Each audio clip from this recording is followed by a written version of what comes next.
So something I think people need to be looking at. Look at that beautiful dog. This is a problem I have had in the past. In the front of the shop, the grass, it slopes back towards the building, but it's not as high as the concrete. So when it rains real hard, we'll get a little bit of water right there and then it'll flow off of that right there. So here, what was happening was, you see this bottom? So this sits on a concrete slab, right? That's the metal building sits on a concrete slab. Metal building on a concrete. Well, that's the metal. So that's the bottom trim right before it screws to the thing. Now, when that went down, it was caulked, it was sealed, and it was probably pretty good. This building was built in the 70s. So how long do you think that caulk lasts? How long do you think all that lasts? It doesn't last 70 years. It doesn't last 60 years. It doesn't last 50. What I was running into was I was running a problem because this right here would fill up with water, and then it would actually go higher than that bottom ridge. Oh, the water would actually come to like here? It would come up higher, yeah. And when the water came up higher, it went into the building. And it would go into the building here. Oh, no. So what I did was I had to pull this out. I put a drainage over there where it would actually come and drain it all away from us. But if you're dealing with a metal building like that, you need to understand, look at it and see, because this house, or this right here, just bolts right to the slab. So we built a lot of houses on slab, right?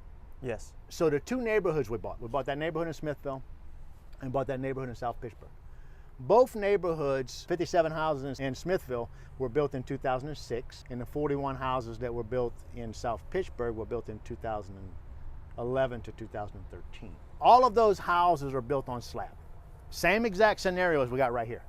Now what they did was, when we built a house, we always raised that slab up where no water is going to come up to the bottom or the top of that slab. We always keep that room there. But when these houses were built over there, they built them on a very flat area. And they put drainage in, and that drainage, the sediment from around that drainage has filled in that drainage a little bit across the whole thing. And let's say it only filled it in 3 inches across the whole property. So we're looking at about 10 acres of property with drainage in the middle. The water runs and it pulls a little bit of sand and a little bit of dirt with it the whole time, and that fills it in slowly, slowly, slowly fills it in, right? So now that's 3 inches higher than what it was 15 years ago. And because it's 3 inches higher than what it was, the water that was here draining there is no longer draining there. So what we've had to do is we've had to go in there and do some dirt work and pull that 3 inches back down, which we pulled it down about 6 inches. So we had to pull that dirt back down and get that water flowing away from the houses, because when we bought it, there was about 8 of the houses that was getting water in them that they couldn't rent. So we had to fix that problem. So if you're looking at buying a house that's on slab, you really need to pay attention to what's around that slab. How high is the house or the concrete slab compared to the lawn? And if it's right up there together, you need to be a little bit concerned about that, because eventually you're probably going to get some water inside of your home. So protect yourself from that if you're looking at that. And that is a very real thing that we deal with. I dealt with this building when I bought this building in 2011. I dealt with that. I've dealt with that neighborhood I bought in 2023 or 22, and then I bought with the neighborhood I bought in 23.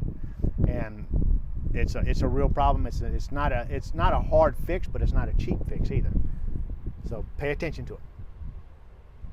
Sick. Water is your enemy in this business. Yeah. It will destroy everything. Well, we just did a video at my house the other day, right, where I raised part of that up. And I raised that up not because water was coming in my house, but I raised it up because water was going underneath my foundation, and I didn't want that. That's even worse. So we raised it up and got it out the way.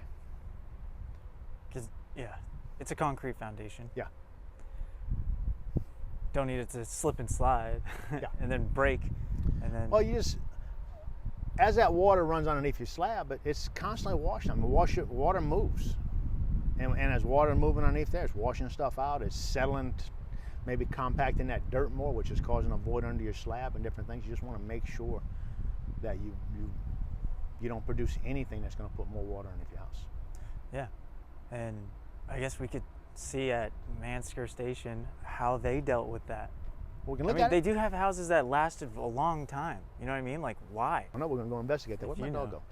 Let me get her and make me another cup of coffee and we'll roll. Okay. Beffy, what are you doing over there?